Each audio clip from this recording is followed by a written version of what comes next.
Not 9 days, not 9 months, 9 long, aching, soul-stretching years. Each morning began the same. A whisper over coffee, her eyes barely open, her hands clasped around a mug more for comfort than warmth. Lord, please, just one child, that's all I ask. It wasn't a dramatic prayer. It was quiet, consistent, like a heartbeat. She wasn't asking for luxury, not success or fame. She just wanted to rock a child to sleep, to feel tiny fingers wrap around hers, to hear someone call her Mama.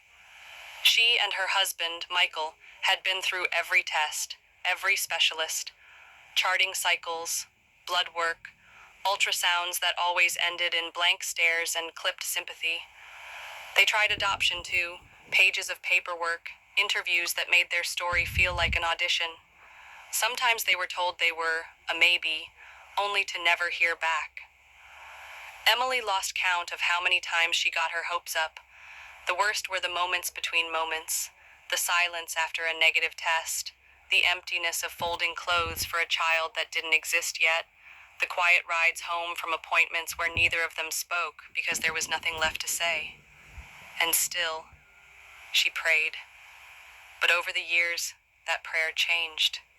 In the beginning, it was filled with hope. Later, it turned into pleading, then bargaining, and eventually, just a tired whisper, "Why not me?"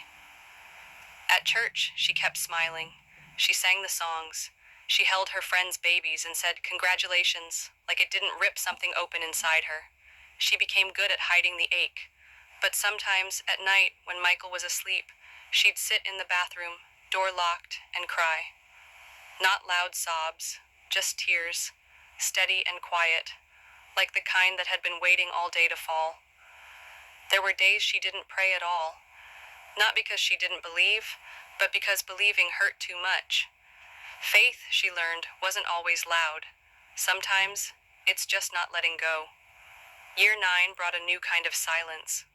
She was sitting in her car outside the doctor's office, holding a crisp envelope. She knew what it said before she even opened it. Unlikely to conceive naturally.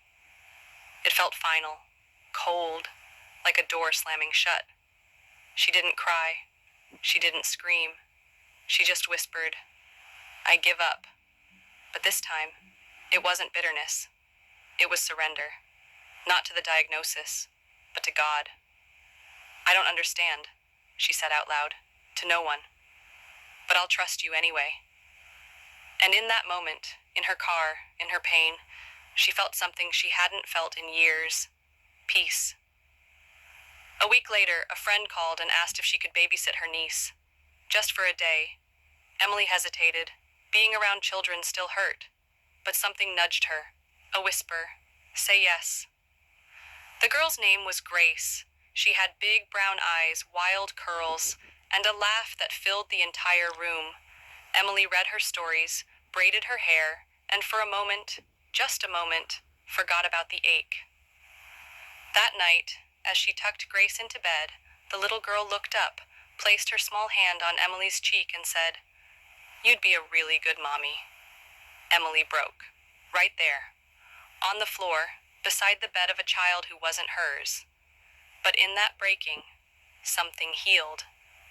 Later that week, she found out Grace was in the foster system. Her aunt couldn't keep her. She needed a home. And suddenly, a door Emily never knew was there, opened. The adoption process was long, complicated. But this time, it felt different. It felt like purpose. A year later, Grace was officially theirs. And that could have been the ending. A beautiful one. But God wasn't done. 6 months after the adoption, Emily felt off, tired, dizzy. She assumed it was stress, or maybe just joy finally catching up with her. She took a test, more out of habit than hope. 2 pink lines. She stared at them, blinking, laughing, crying, all at once. A doctor confirmed it. No one could explain it. But there it was, a heartbeat, a miracle. Grace got a baby sister that spring. Emily got 2 daughters, one through promise, one through impossibility. and she learned something powerful. Sometimes God answers your prayers not by giving you what you want, but by giving you what you never knew you needed. So if you're in that place of waiting, if you're staring at blank nursery walls or crying behind a smile, or wondering if God has forgotten you, He hasn't. He sees you.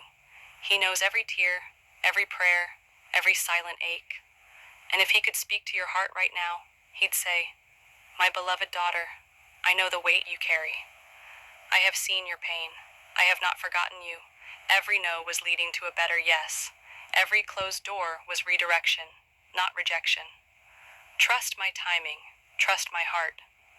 What I have planned for you is greater than what you've been begging for. I'm not punishing you. I'm preparing you. Just hold on. I'm still writing your story. And it's beautiful.